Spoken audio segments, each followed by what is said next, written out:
Welcome to the Move the Needle, the Policy Circle Move the Needle on School and Communities. I'm Sylvie Légère.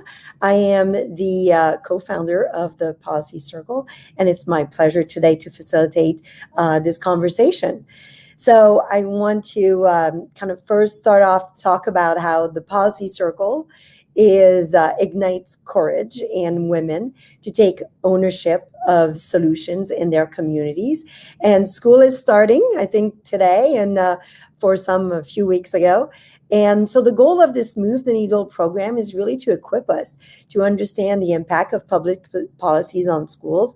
And this program tries to change a little bit the narrative, get us to think about differently about school in terms of the role of schools in communities. And that's really a two-way street. So the Policy Circle created this brief because today, more than ever, people are engaging in their school administration, and schools are the glue that connects us and binds us together in our communities. As we all know, schools give parents a safe and low-cost option for childcare, and they're a pillar of our economy. And they also provide emotional support and connection to students. And additionally, more than half of public school students rely on schools for free or subsidized meals.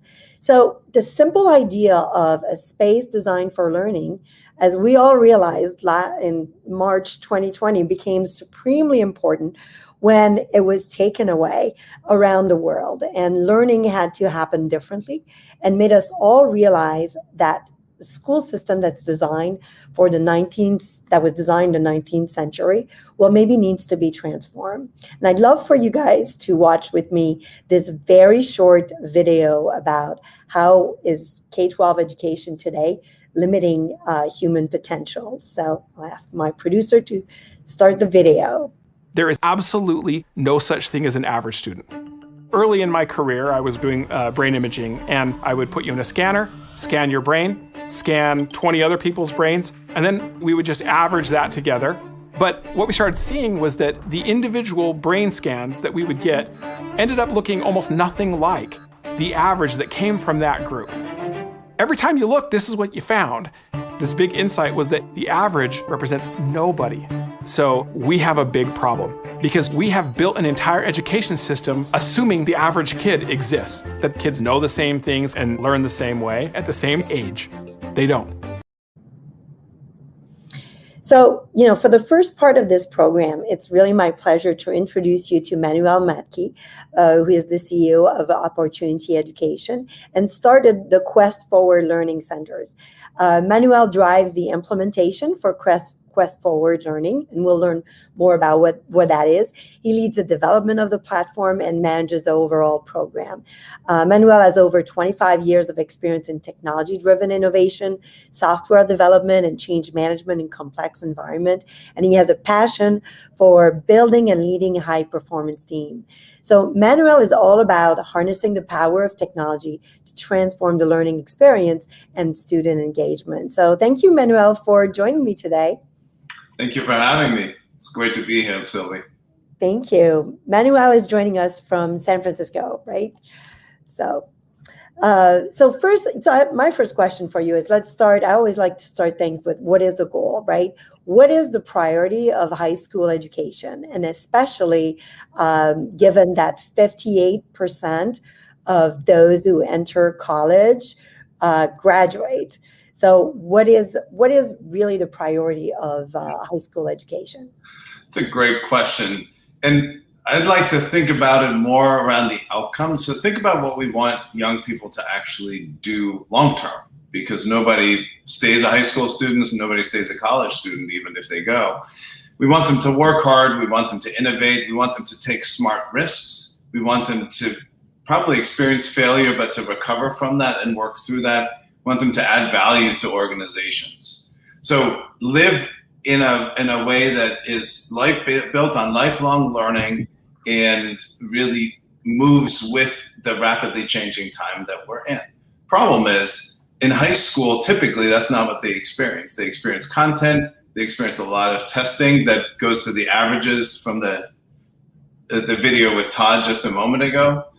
and a lot of sort of average grading where you sum up whatever your performance was over time, as opposed to really focusing on what you can do now as a student. So there are really three things that I would look to say, here's what high schools today should do and where the priority should be.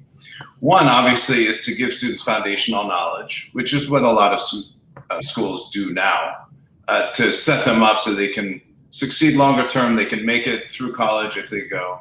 But then two others just as important. The first one, to become effective and active lifelong learners, as opposed to waiting for somebody to tell me what to learn and to tell me whether I did a good job. I become the driver of my learning through my entire learning career and work career. Having skills to manage themselves, having skills to work hard, having skills to learn should become part of what they learn in high school and set them up. And then the last piece is to help young people actually understand what their strengths and interests are, and then help them map their path through education into a career. They all end up with a career in the end, and high school should begin to set that path up in a way that actually steers them in the optimal direction. You have that slide with only 58% of students who went to college in the last 10 years actually graduated from college, the others left without a degree. That's because many of them should have pursued other paths that were probably a better fit for them, but they didn't get that support.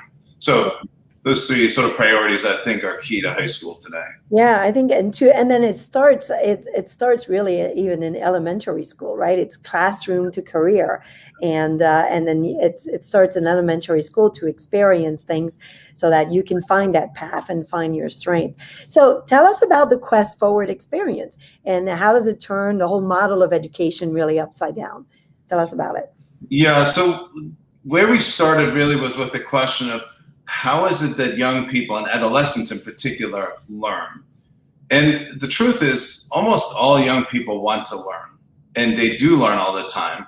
And one of our principles is learning happens everywhere and always. The challenge is that school has sort of become the nominal place where learning happens, but not a lot of learning actually does happen because it's so curricularly driven.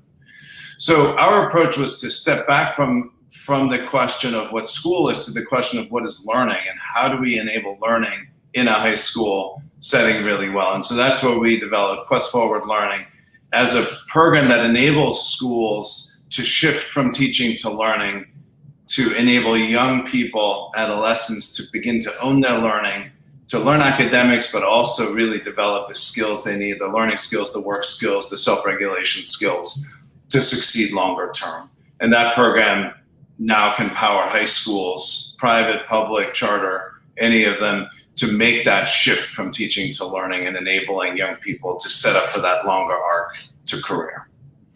Okay.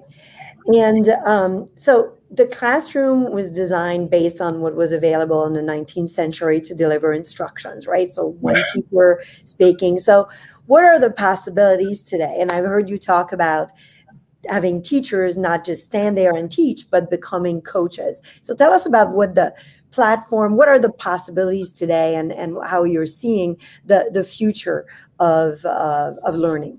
Yeah, well, it's interesting. When you assume that a young person drives their learning in some form and takes responsibility for their learning, then what happens with teachers? And the way we've recast that role is as mentors, and you've used that term before. The idea that instead of being the center of the classroom, the teacher becomes a coach or a mentor that can work with small groups of students or individual students, and where much of the sort of lecturing that typically happens in class gets moved to technology, to just-in-time video, or to digital curriculum. And so we've really created the environment where that shift for teachers to mentors and from passive students to active students can really help. And then obviously for that, you do need technology to make everything more personalized. Unfortunately, in my view, technology all too often is used to make the classroom more efficient, to drive sort of that focus on average learning.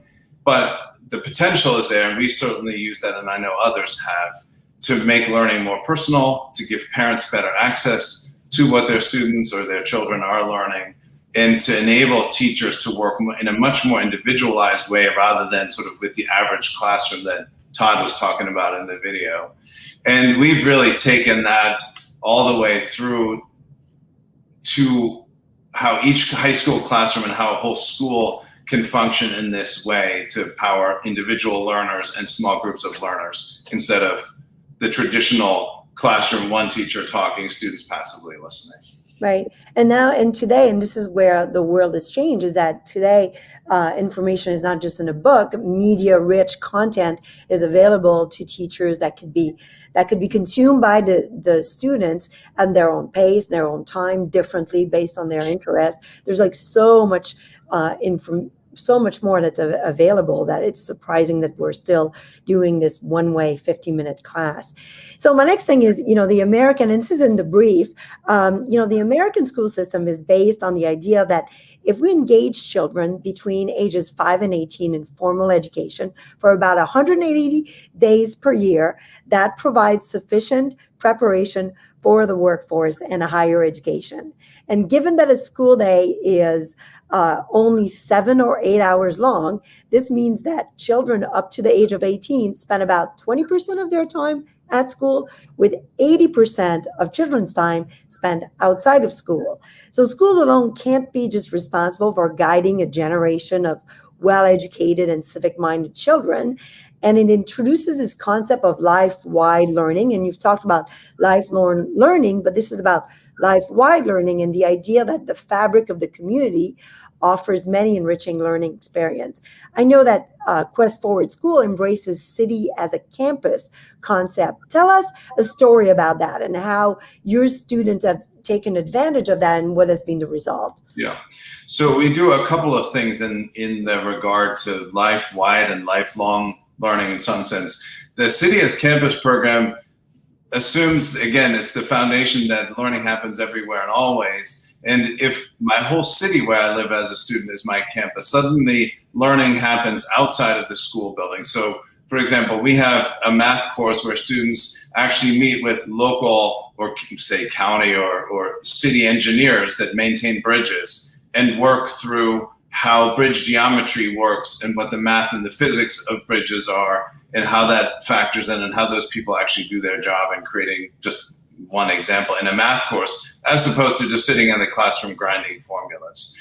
The other piece that we do with our high school students is to require both service learning and internship experiences before they graduate, 2 of each, with the idea that local organizations and businesses play an incredibly powerful role in helping to shape the longer arc path for these young people. And so by going out into organizations as in a service mode or going out for internships to actually add value in a real business in whatever they need in a completely normal real work context, expands the horizon and really helps to set up that longer arc for students where it's not just succeeding in the class and getting good grades. The question is, can I add value in this particular setting? Can I solve their problems? Can I figure out things that I don't actually know, that nobody knows maybe? And we believe that that kind of life-wide approach enriches what happens then in the school building and extends it and really sets students up to succeed in a very different way. Yeah, and it also prepares, it also gives the children the opportunity to develop their own ecosystem of relationships in the community, for finding a job, for just seeing themselves becoming productive citizens and contributors and having a sense of belonging. If you take them out of just that building and into the community. Yeah, so thank you, Manuel, and we'll talk again about how you plan to scale and share the Quest Forward and how parents can help reshape education in a moment. But, as you were saying, there's many stakeholders in education, like all level of governments are involved, and also parents, employers, the private sector, and also other nonprofits. I want to kind of tag on to what you were saying about mentors, in Florida, there's an organization called Take Stock in Children run by Jill Hassner, and they are funded by the state and the private sector, and they provide a program that matches a mentor with a child for 6 years of their school life. Mentoring is proven to be a very effective way of helping kids become successful at school, finding their focus, their strength, and having a sense of belonging and connection to the world and to their community. There's also, I'd like to highlight, Making Your Mind is a nonprofit who provides incredible learning material. I invite everyone to check it out and maybe recommend it to your teacher. They have media-rich curriculum material that teachers can use to teach economics, and they also have individualized learning program for homeschooling, for people in prison, or other people adults who want to pursue or finish their high school degree. So really an incredible organization to check out and recommend. So before I shift to my next guest, I would like to just give a small introduction. We think about education really broadly, and some federal money flows to the states primarily based on formulas that consider the needs of each state from the census data. But we have to remember that the U.S. Constitution leaves the responsibility for K-12 education with the states. So the federal government tends to take more of a hands-off approach to education in terms of funding and in curriculum. And I'd like to remind everyone that the federal contribution to elementary and secondary school is really, on average, less than 10% of all educational spending. And then the states supply about 45% of public school funding. And then the school district, which is a geographical unit for the local administration of elementary and secondary schools, right? It's considered a special purpose government entity. And we have a slide, I think, that shows that in Florida, which serves 2.7 million students, has 74 districts. And in my state of Illinois, which serves only 2 million students, we have 879 districts. But local funding comes from primarily residential, commercial property taxes, and is collected through local government. And that revenue contributes to 45% of public school funding. So whether you have a child at school or not, if you are a resident, if you own a local business, you are a stakeholder in education, and you should really be involved. And that's what's so great about this brief about school and communities. It gets you to look at education beyond being a parent. And it's about how can you embrace the school in your area to make the students there feel successful, give them a sense of belonging, of purpose, and focus. So what I would like to focus on next is, what are the state and local public policies that foster innovation in education? And so we have self-reliant, creative, productive citizen, as Manuel was saying, is the goal, the end goal, right, of education. And also as parents, we have choice for our children to find a school, an approach, a learning approach that fits the learning style of our children. Because one thing that is all that we discovered in this world, and it is part of the 21st century, is that technology allows us to create and personalize everything that we do. So for this part of the discussion, I invited Anne Duplessis, and I have to say her name in French because she's actually from New Orleans. Anne, you'll correct me on the spelling, but the Honorable Anne Duplessis is a board member for the American Federation for Children, AFC, and serves as the president for Louisiana Federation for Children, which is part of AFC, and where she partners with local and national policy leaders and lawmakers to promote and protect access to educational choice option. Anne has an incredible background. She has over 37 years in financial services industry and also has served as senior vice president of retail banking, marketing and sales, human resources, strategic planning for Liberty Bank and Trust Company. And in 2004, Mrs. Duplessis was elected to Louisiana legislature and as a senator for the District 2, which serves New Orleans East, Holy Cross, and the lower Ninth Ward communities. And as you all know, with Katrina, New Orleans actually went through a true transformation of its educational system. So I'm really excited to talk with Anne today. Anne, welcome. Well, thank you very much. And this is a fantastic show and a fantastic topic that we're going to be discussing. Well, I'm so glad that you were able to join us today, and I'm really excited to share your work and your effort and experience and how people can really get engaged in education and parental choice. But before we start, I think you have a fascinating story about how you became an advocate for school choice, and really tell us, it's always good, I think, to remind everybody, what is school choice, parental choice? What are we talking about? I do have a fascinating, I guess, history of how I evolved from not being a supporter of choice to being an advocate supporter of choice. I grew up in a community. My dad was a Baptist minister. My mom was a public school teacher, and actually in a school system in the 40s and 50s that when we thought about unions and it was a way for teachers at that time who were African American to have protection, but it was a different time. My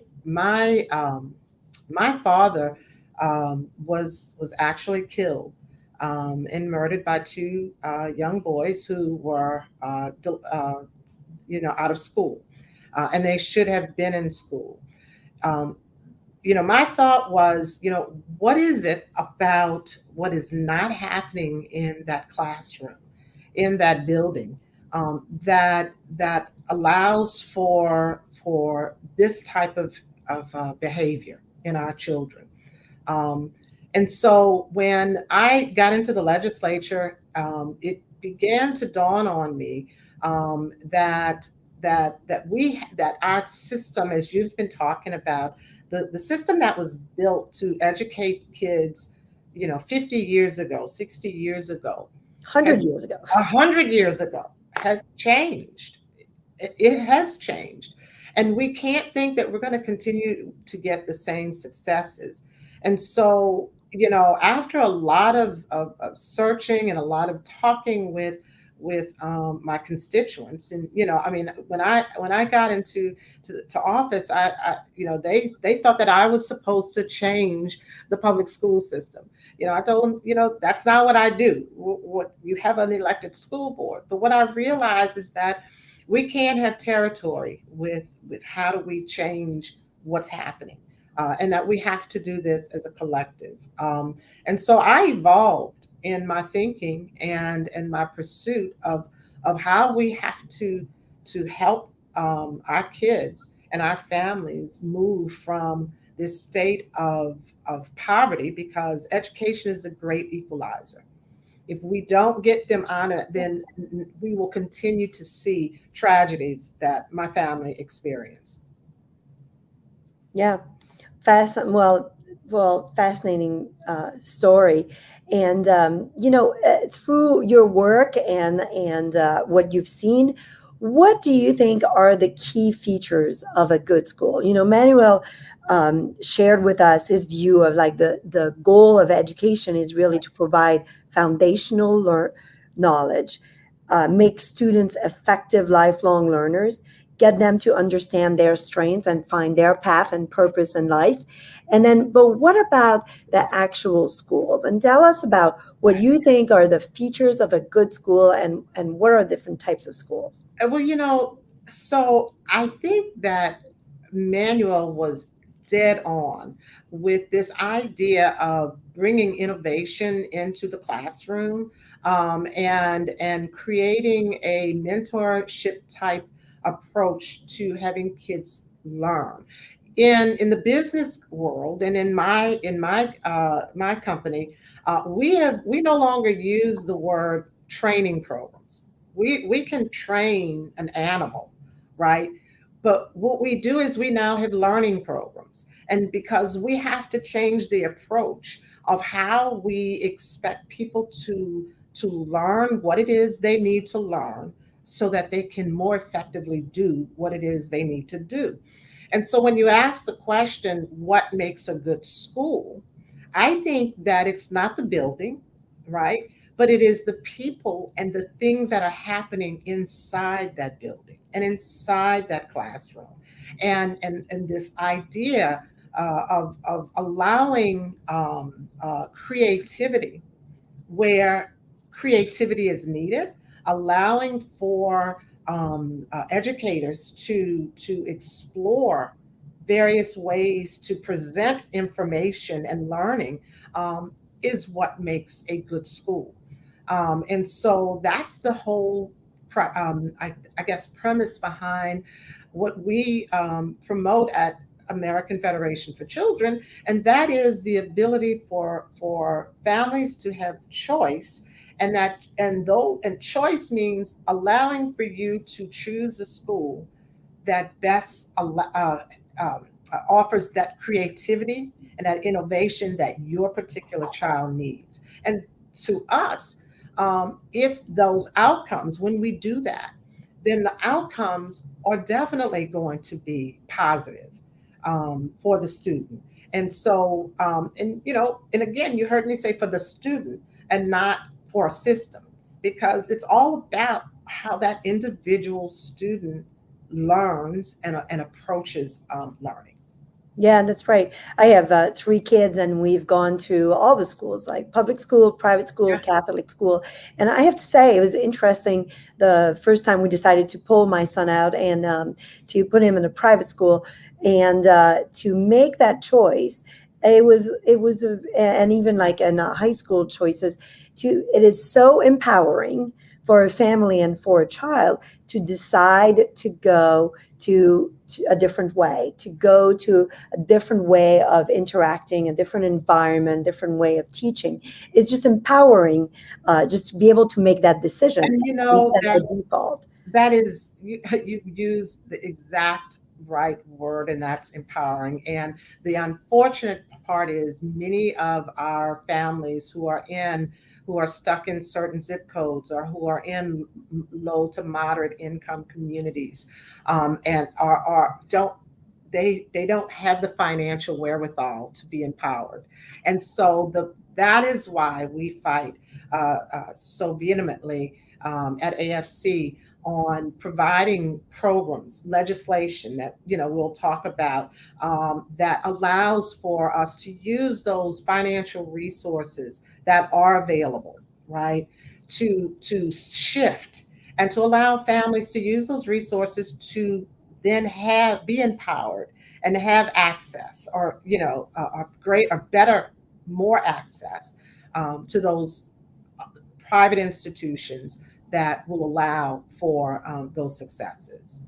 Yeah, because I mean, this is where there's a big income divide or socioeconomic divide, is that people who Correct. can afford to choose the school districts that have the most income from their property taxes, they are making a choice to use those public schools, and other people cannot make that choice because they don't have the economic power to do it. So they are stuck, defined by their zip code. Yes. And what AFC is trying to do is allow them to not be defined by the zip code and be able to choose schools that fit the learning needs of their children. So let's talk about that exactly. What are the key policies that AFC advocates for in a state? Yeah, again, we're at this particular time, we're in about 26 states plus the District of Columbia. And we have a variety of different types of policies that we promote. Now, every state is different.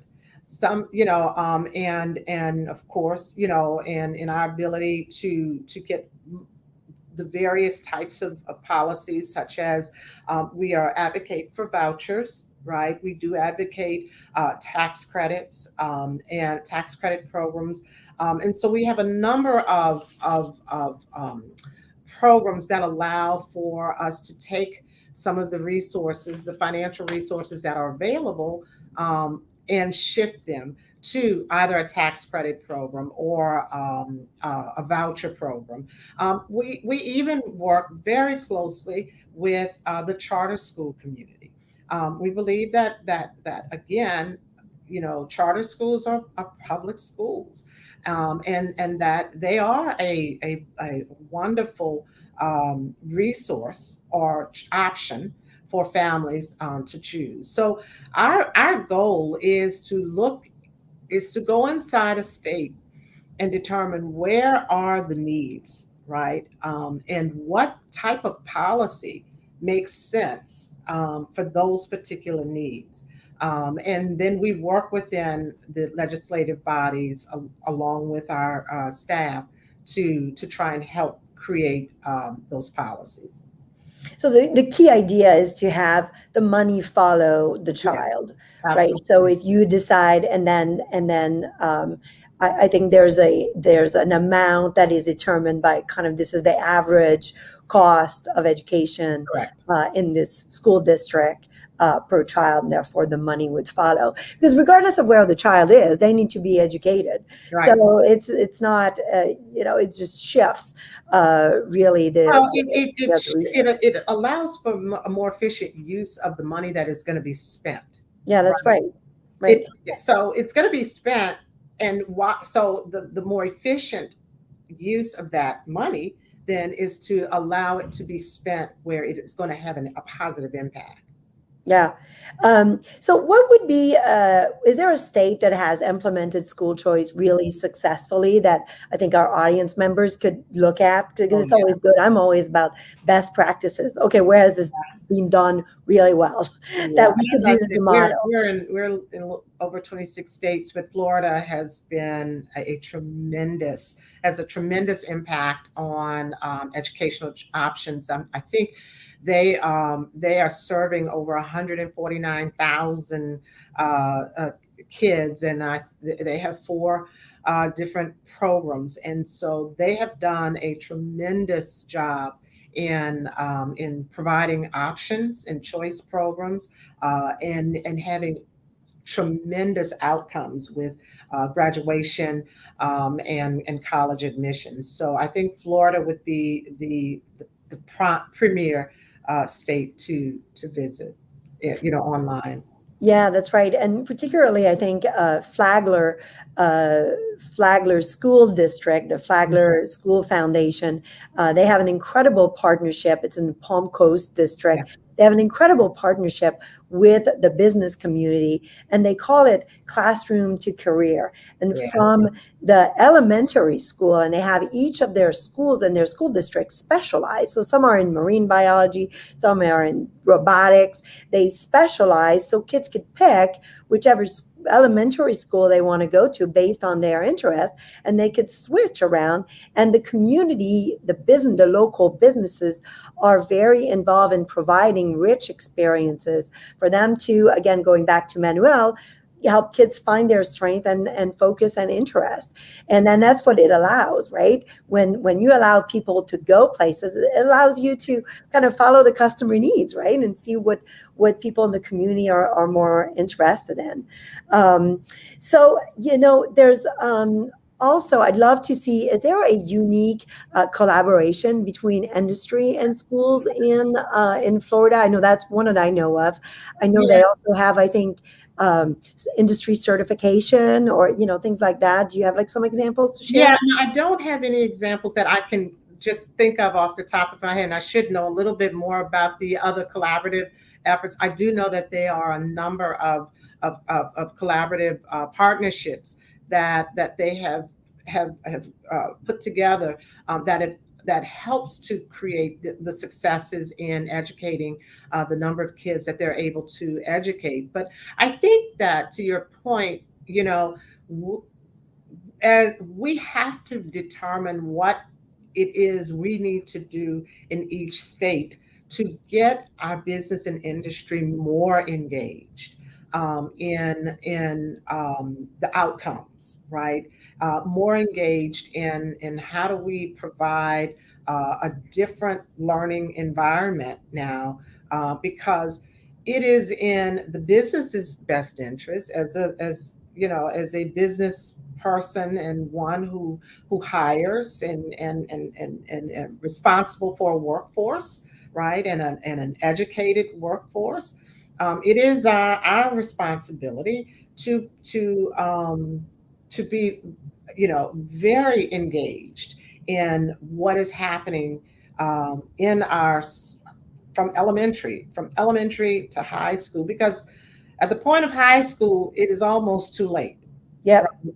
And so I think that we have to do a better job in determining what are those incentives or things that we can do from government perspective that will allow for business and industry to be a lot more engaged. Great.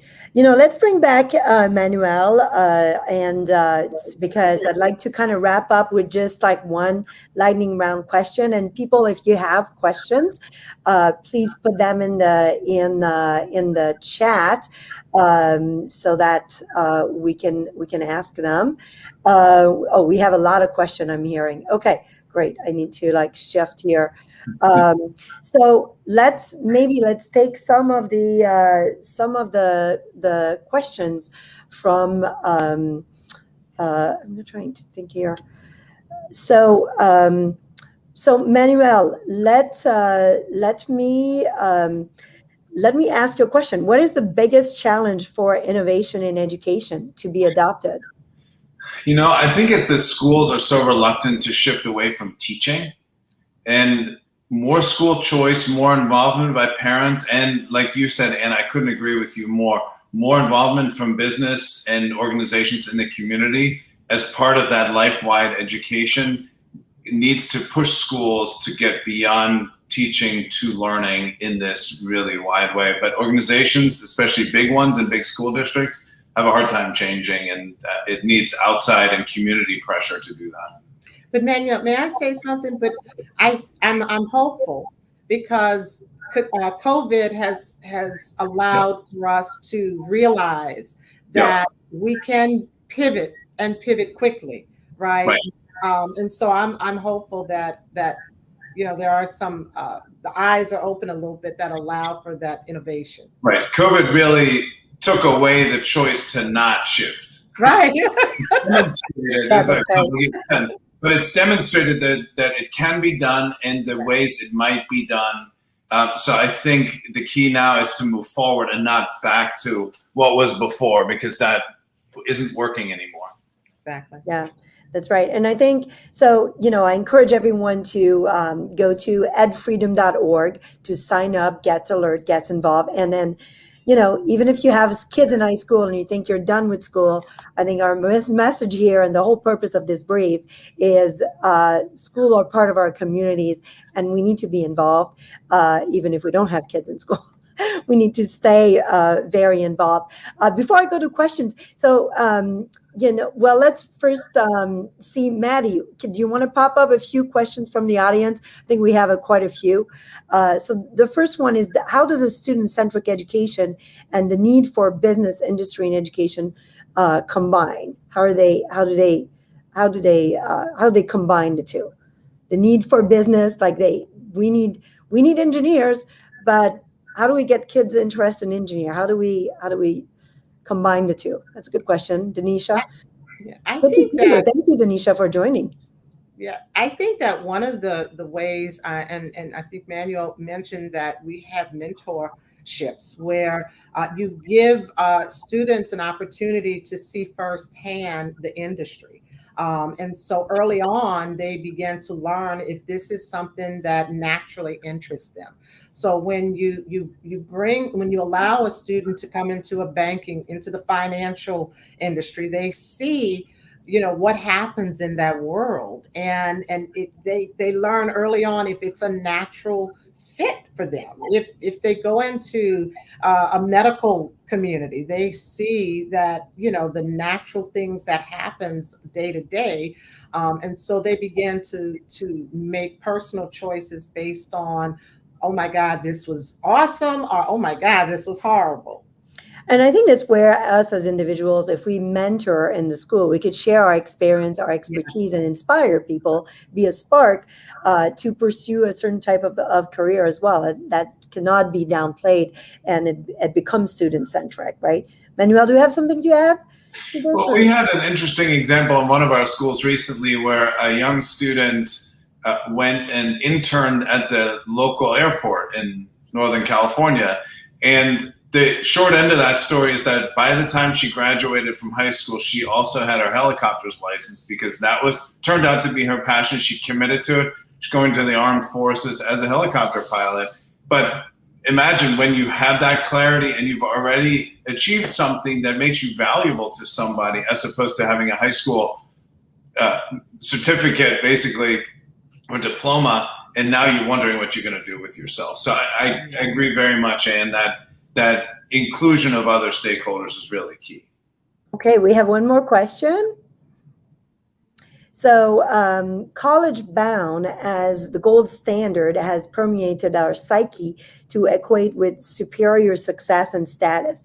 How, as a society, do we elevate skill-based vocations? That is such a great question. I know businesses are even organizing career fairs really for parents to be okay with their kids going into vocational school. And it's like we have to present vocational school not as a because you can't go to college, you go to vocational school, but really as an alternative or a stepping stone. And it's really hard as a parent to kind of embrace that. So Manuel, what are your thoughts? I think as parents, how do we shift that mindset? I'm not sure I can. I don't know. Yeah, I think this story that everybody must go to college really doesn't make any sense. And you had that statistic up that came from McKinsey, I believe, where they saw that only 58% of people who actually go finish with a degree in 6 years, and the rest leave, and many of them leave with debt that they'll never recover from. So two things, I think. One is focusing on skills instead of just memorizing facts is hugely important. And skills mean practice over and over again and learning things that you can then reflexively do.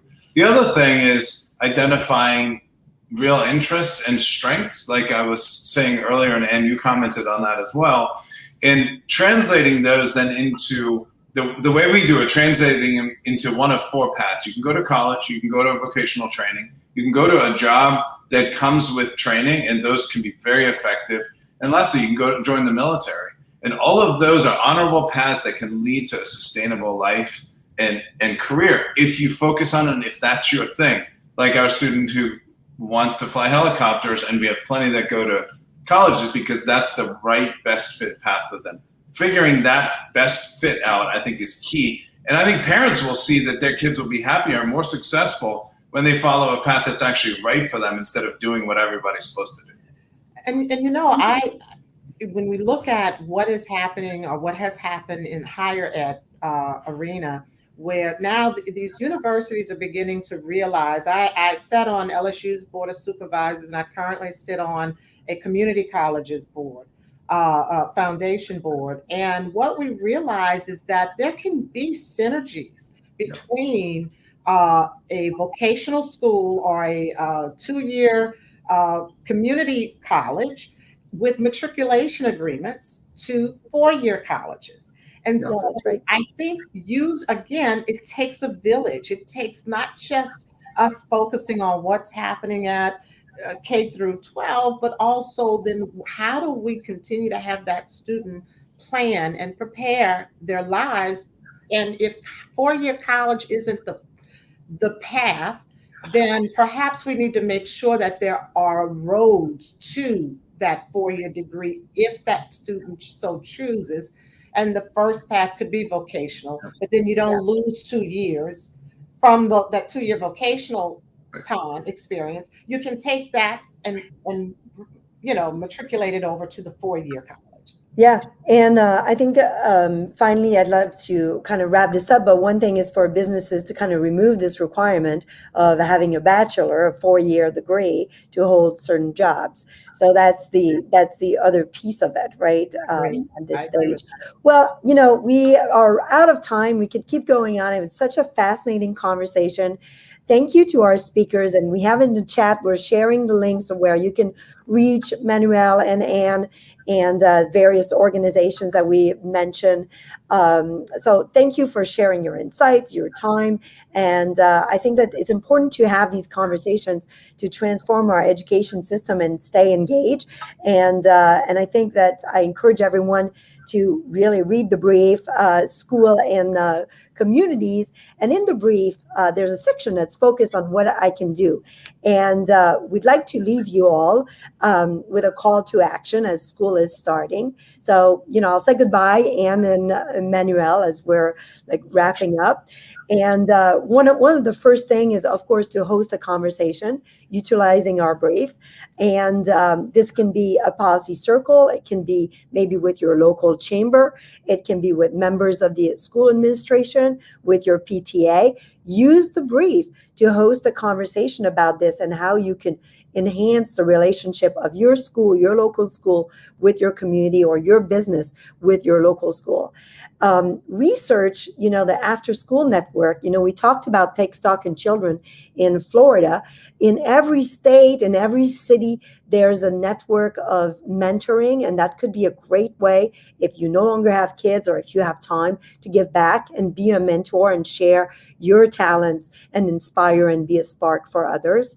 And then also, as school is starting, it's a good time to call and meet a few of your school board members and meet your school board principal and think of how you can contribute and how you can be part of it. And the world is still very uncertain. So it's better to have kind of a touch or a hand to the table before it's actually on fire.